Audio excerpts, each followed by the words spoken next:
trop. alors surtout aussi Aïssata Tall Sall moom tam dafa yëkkati ay kàddu ci li nga xamante ni si moom et la rajo aussi bu ñu mënee tegal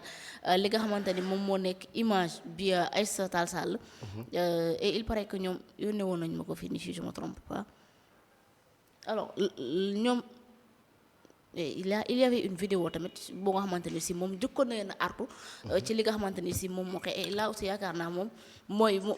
andi li nga wax sànq comme quoi expérience bi nga xam ne ñoom am nañ ko ci assemblée ak itam li nga xam ne moo nekk des lois. Ils veulent la voter, qu'ils la votent. Elle n'ira nulle part. Je ne suis pas dans le secret de Dieu. Elle n'ira nulle part. La loi sera retoquée. Ils sont en train de s'amuser. Ils n'ont qu'à s'amuser puisqu'ils pensent que leur mandat est un amusement. Nous prenons notre mandat au sérieux parce que nous respectons le peuple. Eux ne respectent pas le peuple. Alors lii moom la njëkkoon a wax mais démb lii la bindaat justement mu daal di xamle ni li nga xamante ni si moom moo nekk la majorité fait le nombre mais certainement pas la loi et là aussi c'est important pour Sénégalais xam beneen bi des mooy que ni le conseil constitutionnel vient de rappeler à Pastef qu'avoir la majorité même qualifiée ne suffit pas à faire passer ses volontés surtout lorsqu'elles sont aux antipodes de ce qui est juridiquement convenable. Combien de convenus et combien de déconvenus faudrait-il à nos collègues pour enfin le comprendre justement alors li moo nekk li nga xamante ne moom la Aïssata Tall Sall wax naka nga jàngate ses propos justement ci li nga xam ne moo xew. mais mooy li ma la wax rek c'est de l'expérience moo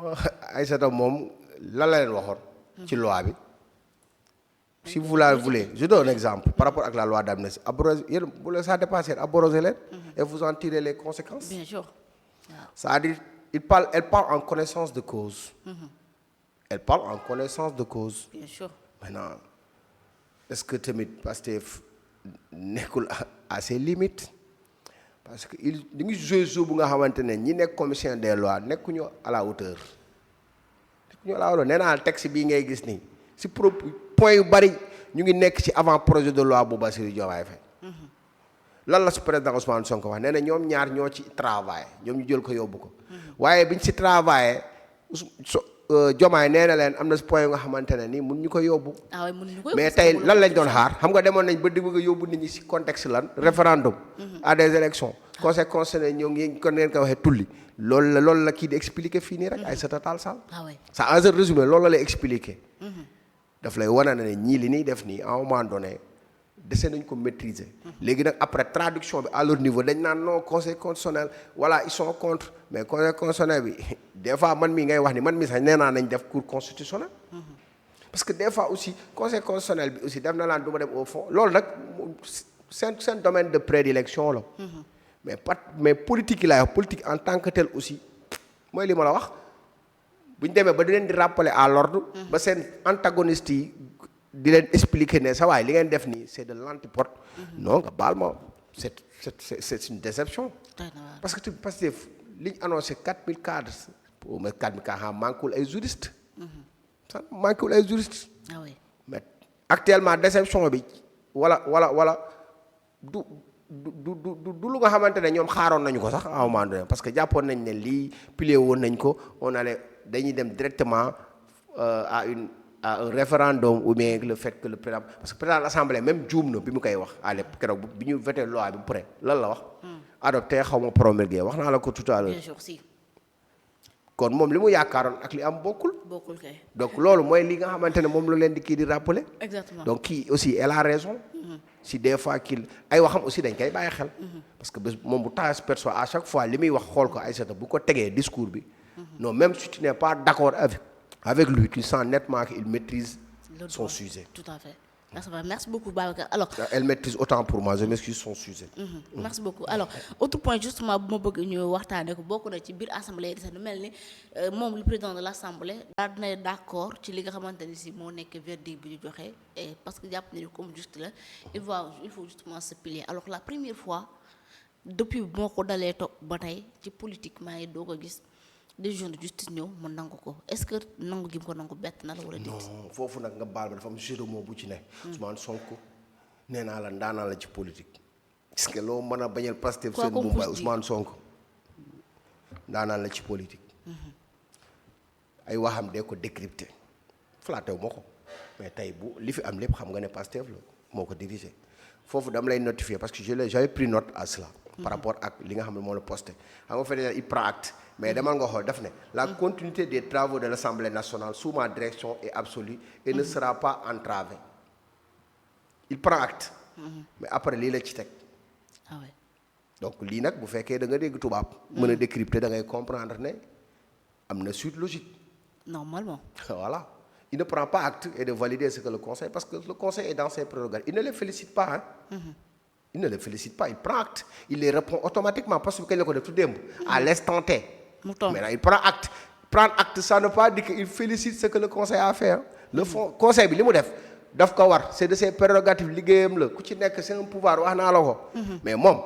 il am na leneen lu muy def loolu la expliqué fii de prendre na acte mais am na leneen lu muy def est-ce que du dem vers motion de censure on ne sait pas mais en tout cas actuellement lépp ibbeeku na xam nga dañ doon wax naan jàkkaarloo bi moom instant bi leer na dañ parce que Diomaye posé na acte cohabitation France. instant bi moom mën ngeen baal ma rek ñun daal yal na yàlla suturaal rek mais gars yi kenn taluñu instant bi non instant bi ñi yor dëkk bi taluñu askan bi li xew nii ay renforcer say waa kër yokk leen ku leen di fay. loolu dinañ ci ñëw inch'Allah. loolu dinañ ci ñëw léegi lii nii il prend acte. yow baal ba réunion bi génn lan moo ciy topp assemblée bi actuellement est à la disposition de Ousmane Sonko et l'assemblée doit être à la disposition du peuple. parce que c'est des députés du peuple. Pourquoi ils s'autoproclament ou bien se glorifient d'être les représentants du peuple étant la majorité? C'est parce que ils ont été délégués, ils ont été accrédités par le peuple. Mais aujourd'hui, l'Assemblée est à la disposition d'un parti politique qui s'appelle PASTEF. Et ils l'ont dit clairement. C'est vraiment malheureux. Ben, donc ils ont trahi le vote des Sénégalais. Je ne dirais pas trahi, mais c'est juste que nous, nous devons faire une assemblée moins basse. Nous devons faire. Ah, nous devons faire. Et là, il avait proposé cela. L'Assemblée, nous devons faire comme par exemple France. Assemblée bi ay liste nationale ñooy dugal boo majoritaire yi ñëpp lañ ciy dugal nee naa la tey jii nii est-ce que duñu réfléchiraat ñan ñoo war a nekk député le rôle d'un député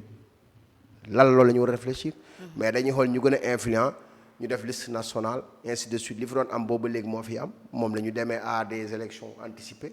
tout en sachant que c'était juste d'avoir benn majorité mécanique mais ni mu demee nii c'est pas une majorité absolu sur le plan territorial boo koy calculer sur le c'est relatif parce que boo xoolee opposition bi li ñu am ci député nga xool majorité bi li ñu am c'est pas une majorité absolue non pas du tout parce que nous on a de l'expérience par rapport ak le scrutin exactement donc c'est ça qui fait défaut par rapport ak li nga xamante ne nii mooy l'Assemblée nationale que nous avons bokkul ak l'Assemblée nationale de Macky Sall bokkul ak Assemblée nationale bu Abdoulaye Wade ñoom ñoo yem y a pas eu de changement ils sont là que pour leur parti politique et bii daf ko gën a wane parce que bii dafa détaché wu ci exécutif bi nga xamante ne ni ils pensaient œuvrer pour eux mais plutôt pour Pastef pour Ousmane Sonko pour plus précis alors mais surtout est-ce que jàpp nga di tey Pastef vu que ni conseil constitutionnel débuté leen et ñoom ñëpp nee nañ il prend acte démocratiquement parce que aussi on est en démocratie jàpp ni peut-être war nañu mën nañoo tegaat ci fan yi ju dëgmal yeneen jéego justement pour mën a fexe ba seen loi bi jàll parce que entre Pastef et forcing c'est une longue histoire. wax ma mënuñu anticiper pas ko kenn du ko gitu ci mbaram parce que nee naa la ñu ngi nekk ci ay stratégique chacun pose des actes aujourd'hui qu'est-ce que le président de l'Assemblée a dit avec sa majorité. loolu nee naa la actuellement mën na koo deviner on peut pas faire de l'atmosphère du météo politique mais dis-toi que on est dans un contexte de guerre froide entre l'exécutif et le parlement c'est vraiment malheureux mais man nag du ma leen jox crédibilité doonte sax parce que pourquoi parce que qu'est-ce que Pastef attend d'exclure Diomaye mooy point bi nga prédéveloppé lan la bureau Diomaye Pastef la bokk non pourquoi bureau politique parce que mu ñu génn exclure Diomaye ñu gën a xam ne ñoom ñu ngi ci jàkkaarloo Diomaye léegi ba léegi membre Pastef la de kenn retiré ko de am na yeneen ñoo xamante ne nii des cas de Adjuma ci Sow ainsi de suite xam nga y en a beaucoup je peux pas les citer ñoo ngi taxaw ak Diomaye Pastef mu ngi dund lu nga xamante ne nii vraiment c'est malheureux nag souhaité wu ma leen ko parce que vraiment nee naa man dañ nekk parti bu nga xamante ne yàlla xam na ne ñu bari dañ war a am référence ñoom ci organisation ak la façon de conquérir le pouvoir mais je suis désolé l'expérience manque doy na waar